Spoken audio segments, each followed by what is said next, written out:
इन सारे मंत्रियों को और इन सारे एमएलएज को बिजली फ्री मिलती है। 4-4 हजार यूनिट बिजली फ्री मिलती है महीने की। इनको जब बिजली फ्री मिलती है तो उसको फ्री भी नहीं बोलते, और मैं जनता को 200 यूनिट फ्री बिजली देता हूं तो इनको सबको तकलीफ होती है। क्यों? इन सारे मंत्रियों को और एमएलएज और एमपीज का सारा इलाज का खर्चा फ्री है, तो अगर मैंने अपने दिल्ली के लोगों का इलाज फ्री कर दिया तो इनको क्यों तकलीफ होती है?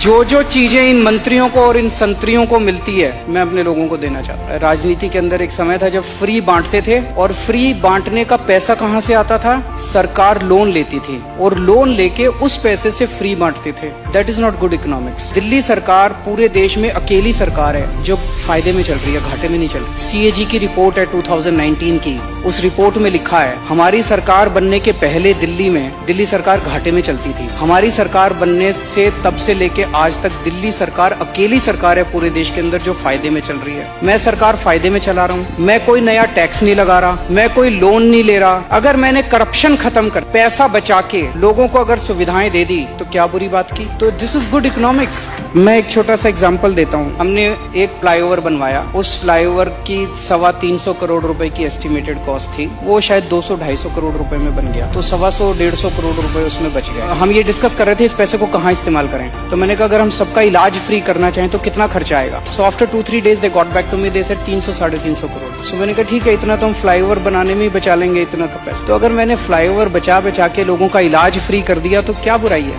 मैंने सुना था कि एक मुख्यमंत्री हैं, उन्होंने अपने लिए एक जहाज खरीदा 190 करोड़ रुपए का। मैंने लिए अपने जहाज